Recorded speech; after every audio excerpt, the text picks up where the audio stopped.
गंगा के तट हरिद्वार पर आनंद नाम के तट पर भागवत की कथा नारद जी ने कराई और सनत कुमार ही उस कथा के वक्ता बने।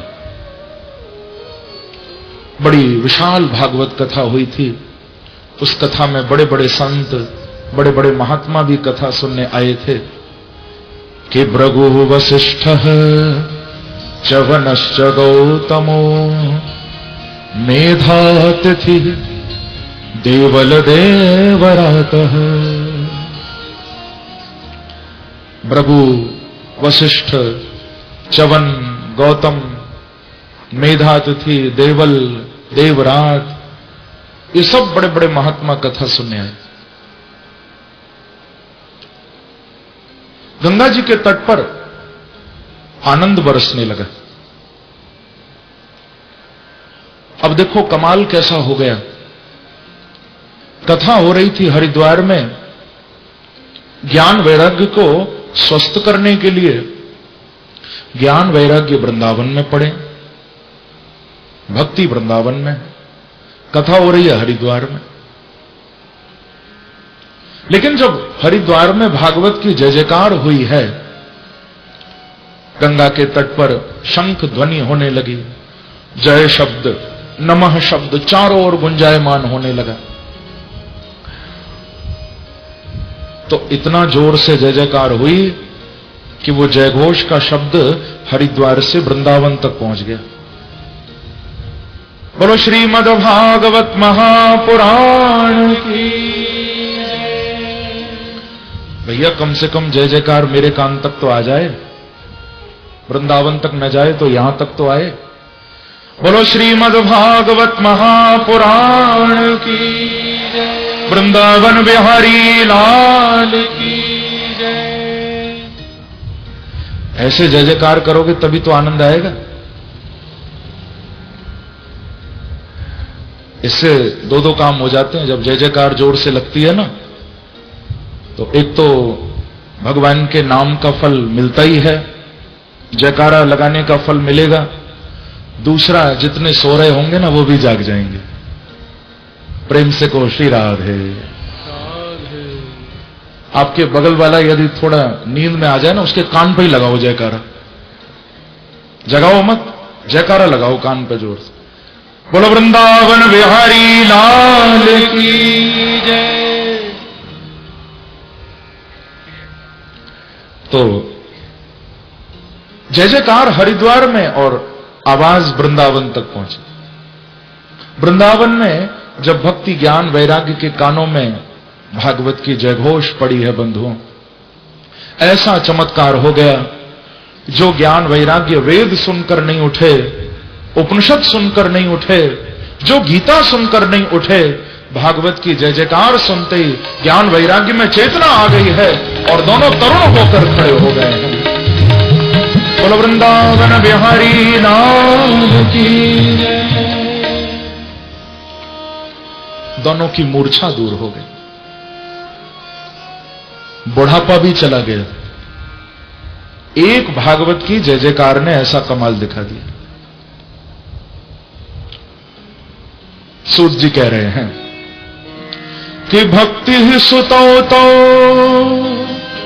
तरणो गृहीत्वा प्रेम ही करूपा सहसा विरासी श्री कृष्ण गोविंद हरे मुरारे हे नाथ नारायण वासुदेव। भक्ति ही सुतौ तौ तरणौ गृहीत्वा। ज्ञान और वैराग्य तरुण हो गए। तरुण माने जवान हो गए, चेतना आ गई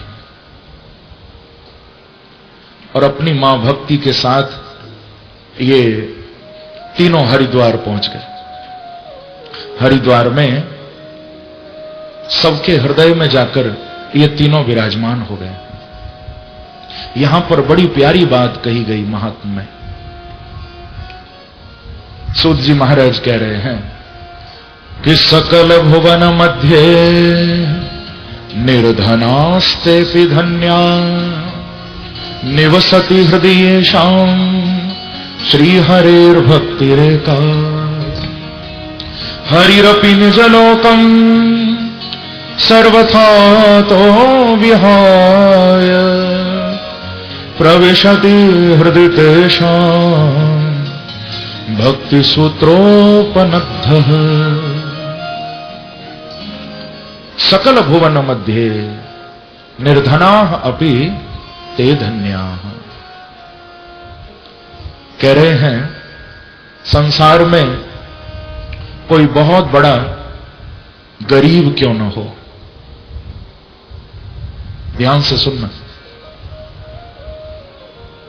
संसार में कोई सबसे बड़ा निर्धन क्यों न हो, गरीब क्यों न हो, पर यदि ऐसे उस निर्धन के हृदय में भगवान का प्रेम आ जाता है, ऐसे उस गरीब के हृदय में भी यदि भगवान की भक्ति आ जाती है, तो कह रहे हैं कि उससे बड़ा कोई दौलत वाला संसार में नहीं हो सकता है। निर्धनाः अपि, चाहे वो निर्धन क्यों न हो, लेकिन धन्याः, वो बड़ा भाग्यशाली है, वो धन्य है। निवसति हृदयेषां श्री हरेर भक्ति रेखा, जिसके हृदय में एक भगवान की भक्ति विराजमान रहे। इसीलिए तो आप देखो बड़े बड़े पैसे वाले भगवान को अपने पैसे के बल पर बुलाना चाहते हैं, प्रभु नहीं आते। अपने धन के बल पर भगवान को पाना चाहते हैं, भगवान नहीं मिलते। और यदि हृदय में प्रेम आ जाए तो मेरे प्रभु शबरी की कुटिया पर झूठे बेर कहने भी पहुंच जाते हैं। यदि हृदय में प्रेम आ जाए तो मेरे प्रभु चोखा मेला की कुटिया पर केला खाने पहुंच जाते हैं, और विदुर जी के घर में तो छिलके कहने भी पहुंच जाते हैं, यदि प्रेम हो। एक बार कहिए श्री राधे, श्री राधे, तो मेरे प्रभु उसको नहीं मिलेंगे बंधुओं, जो केवल दौलत से या अपनी शोहरत, अपने नाम से प्रभु को बुलाना चाहे, वो कभी नहीं पा सकता। भगवान तो केवल प्रेम के भूखे, भक्ति के भूखे। इसीलिए मैं कहा करता हूं,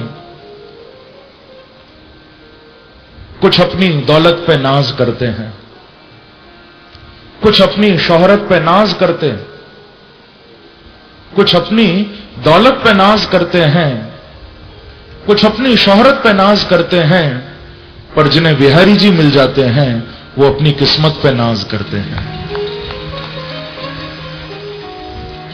उनसे बड़ा कोई किस्मत वाला नहीं है, उनसे बड़ा कोई दौलत वाला नहीं है, जिसे प्रभु मिल जाए।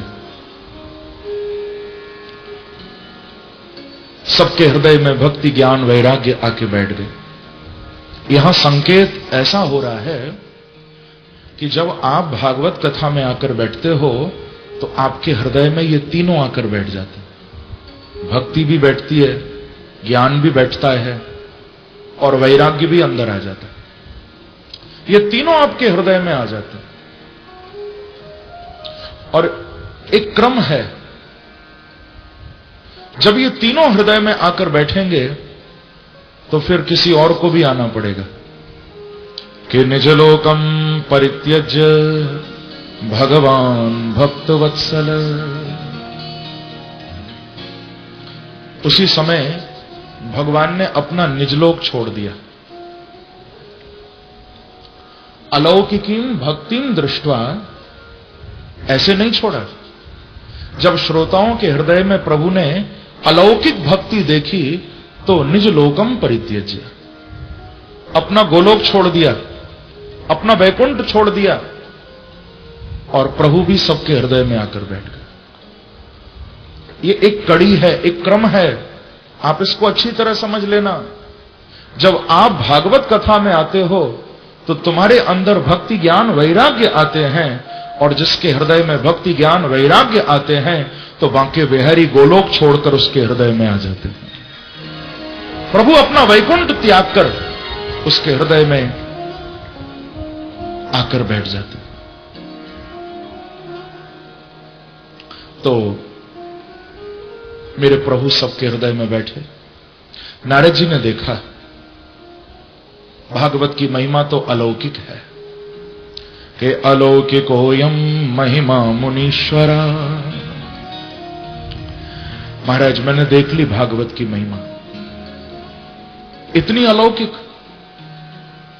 ये वही ज्ञान वैराग्य हैं जिनको हमने वेद सुनाए थे, जो वेद सुनकर भी नहीं उठे थे, उपनिषद सुन के भी नहीं उठे थे।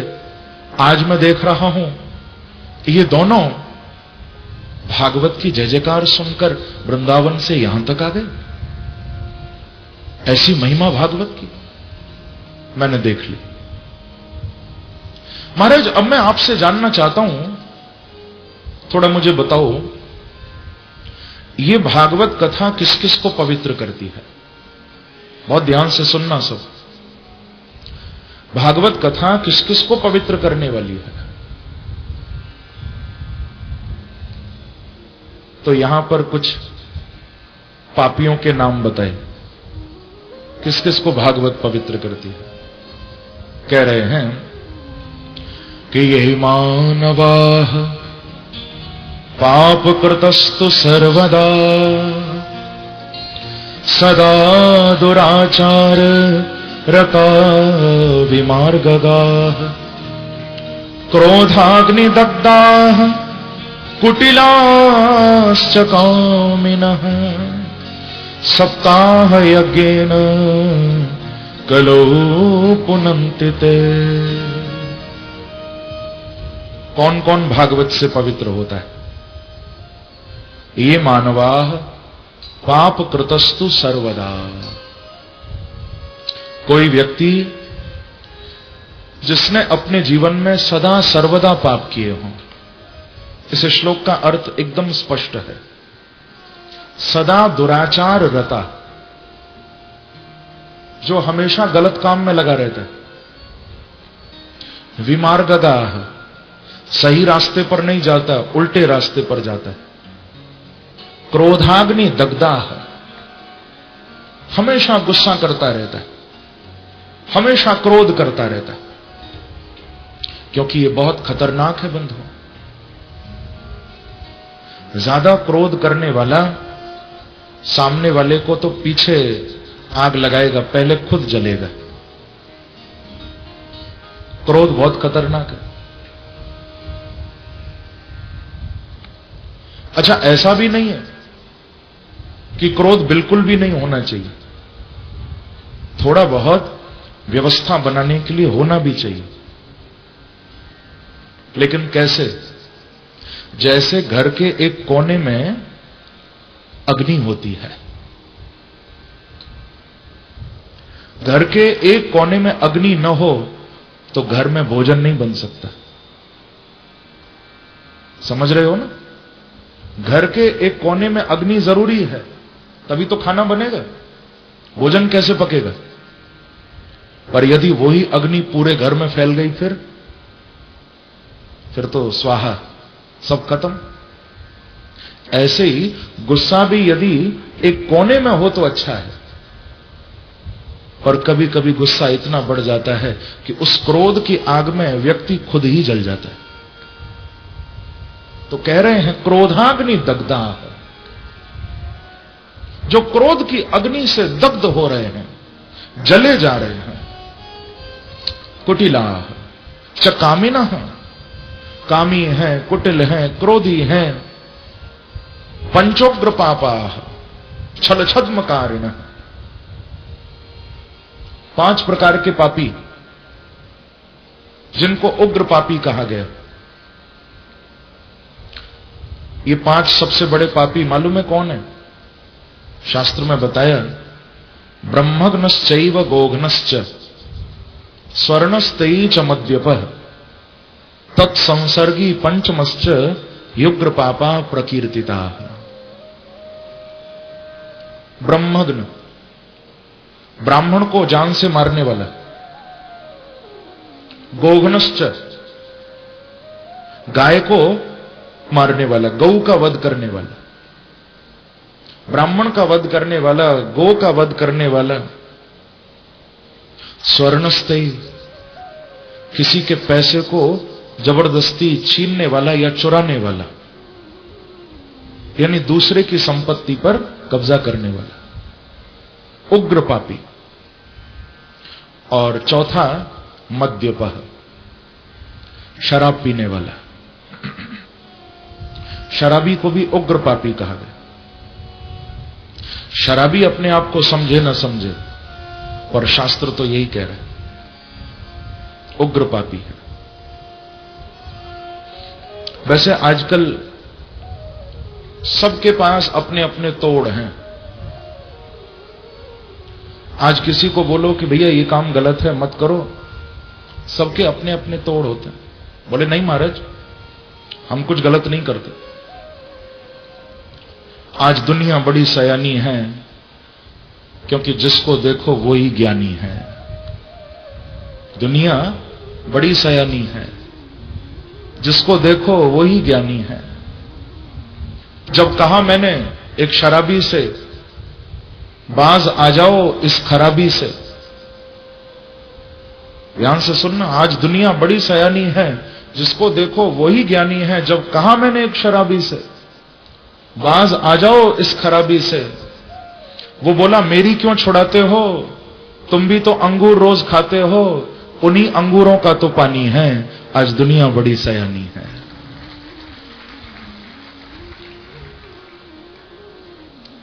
सबके पास अपने अपने जवाब हैं।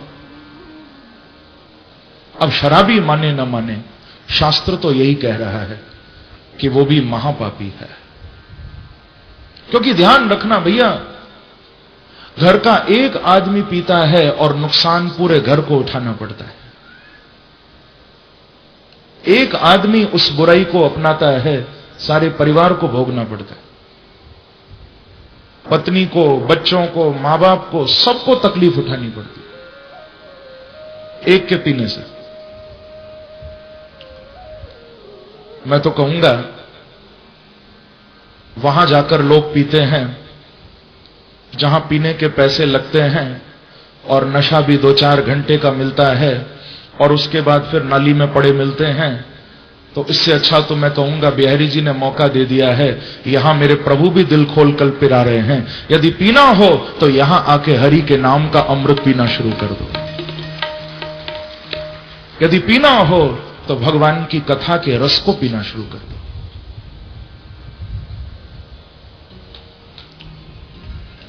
इसमें आनंद है, इसमें मजा है। बंधुओं, मैं कहा करता हूं ये बात, न पीने पिलाने न खाने में है, न किस्से कहानी सुनाने में है।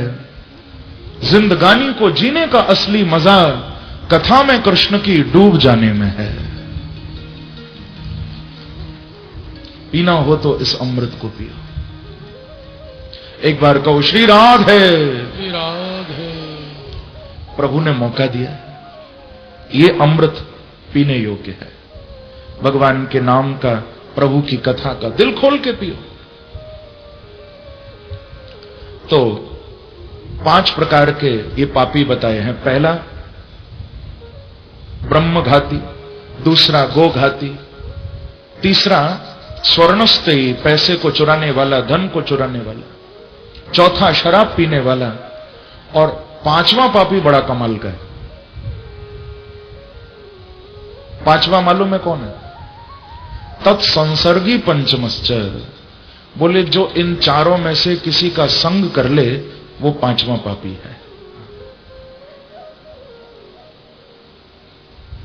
यही बात कही जा रही। तत्संसर्गी, शराबी का, ब्रह्मघाती का, गोघाती का, किसी चोर का, इनका जो संग कर ले वो भी 5वां पापी हो जाता है। क्योंकि ध्यान रखना, संग दोष बड़ा प्रबल है। संग दोष व्यक्ति के जीवन की दिशा को पलट देता है। मेरे पूज्य गुरुदेव ये बात कहा करते हैं, मेरे पूज्य पिताश्री, कि कोई शराब पिए न पिए, यदि शराबी का संग भी कर ले तो एक दिन नहीं पिएगा, 2 दिन नहीं पिएगा, तीसरे दिन उसे भी पीनी पड़ेगी। और न भी पिए तो दुनिया तो कहेगी अरे शराबी के साथ रहता है, पीता ही होगा। लोग बोलेंगे या नहीं बोलेंगे? तो पियो चाहे मत पियो, शराबी का संग करने लगोगे, दुनिया तुमको शराबी समझेगी। जुआ खेलो या मत खेलो, जुआरी के साथ रहने लगोगे, लोग तुम्हें जुआरी बोलेंगे। तो संग भी मत करो कभी, गलत संग नहीं होना चाहिए, क्योंकि ये 2 हैं, संग और दूसरा है संस्कार। एक है संग, दूसरा है संस्कार। देखने वाली बात यह है हमारे जीवन में किसकी प्रबलता ज्यादा है, संग की या संस्कारों की? क्योंकि सब संस्कार लेकर आते हैं, सबके अपने अपने संस्कार होते हैं, पर जब यहां संसार का संग करते हैं तो संस्कार पर प्रभाव पड़ता है। अब देखने वाली बात है, संग ज्यादा आपके जीवन में प्रबल है या संस्कार आपके जीवन में ज्यादा प्रबल हैं? क्योंकि ध्यान रखना, यदि संग बलवान होगा तो तुम्हारे संस्कारों को पलट के रख देगा, पर तुम्हारे संस्कार बलवान होंगे तो तुम्हारे संग में परिवर्तन आ जाएगा, तुम्हारे संग को पलट देंगे। और सरल करके यदि मैं समझाऊं, कई बार ऐसा होता है हम जिससे मिलते हैं हम उसके रंग में रंगना शुरू कर देते हैं, लेकिन कुछ लोग ऐसे होते हैं कि वो जिससे मिलते हैं उसको अपने रंग में रंग देते हैं। समझ रहे हो ना? एक वो हैं जो दूसरे के रंग में रंग जाते हैं, उनके जीवन में संग प्रबल है, पर जो दूसरे को अपने रंग में रंग ले, समझना उसके संस्कार बलवान है। तो आप अपने संग को प्रबल मत बनाना, भागवत का उपदेश है, अपने जीवन में अपने संस्कारों को प्रबल बनाओ। ऐसा संग तुम्हारा ना हो जाए कि शराबी के साथ रहो तो पीने लगो, जुआरी के साथ रहो तो तुम भी जुआ खेलो, किसी गाली देने वाले के साथ रहो तुम भी गालियां बकना शुरू कर दो। अपने संस्कार ऐसे बनाओ कि खुद भी हरि नाम गाओ और तुम्हारे पास जो आए उसके मुख से भी राधा नाम कृष्ण नाम निकलवाना शुरू कर दो। अपने संस्कार औरों को बांटो, अपने जीवन की अच्छाई औरों को दो। हम लोग बड़ी जल्दी बदल जाते हैं। संतों ने गाया ना, थोड़ा सा बुरा संग हो गया, कहां तो कितना माला लेकर भजन करते थे और कहां नाम जपन क्यों छोड़ दिया। शराब पीनी नहीं छोड़ी, जुआ खेलना नहीं छोड़ा, दूसरे को सताना, पड़ोसी के साथ झगड़ा करना वो नहीं छोड़ा, और जो करने आए थे वो छोड़ दिए। तो बंधुओं, सनत कुमार कहते हैं, नारद जी कैसा भी पापी क्यों न हो, भगवान की कथा, ये भागवत कथा हर जीव को पवित्र करने वाली है। हर प्राणी इस कथा से पवित्र होता है। और इस संबंध में प्रसंग भी सुनाया कि तुंगभद्रा तटे पूर्व मभूत्पत्तनमुत्तमम् यत्र वर्णा स्वधर्मेण सत्य सत्कर्म तत्परा। एक प्रसंग सुनाया। तुंगभद्रा नदी के तट पर एक ब्राह्मण रहते, नाम है आत्मदेव। ये महात्मा का प्राण है प्रसंग, और इसके विशेष जो कुछ शिक्षास्पद सूत्र हैं वो आप जरूर सुनिएगा, जो हमारे जीवन में भी बड़े उपयोगी हैं। आत्मदेव नाम के ब्राह्मण, जो कि सर्ववेद विशारद, वेदों में निष्णात, बड़े ज्ञानी, गांव में बड़ा सम्मान इनका, बड़ी प्रतिष्ठा, बड़ा नाम, सब कुछ, पर कमी है जीवन में तो एक बात की, इनको संतान नहीं हुई। पत्नी का नाम था धुंधली। संतान के लिए बहुत इन्होंने प्रयास किया, बड़े बड़े व्रत किए, अनुष्ठान किए, फिर भी इनको लाभ नहीं मिला। क्योंकि जीव के चाहने से क्या हो सकता है, इंसान के चाहने से क्या होगा। मुझे मालूम है मेरी खुशी से कुछ नहीं होता, मुझे मालूम है मेरी खुशी से कुछ नहीं होता, खुदा जब तक न चाहे आदमी से कुछ नहीं होता। जब तक भगवान न चाहें इंसान क्या कर सकता है।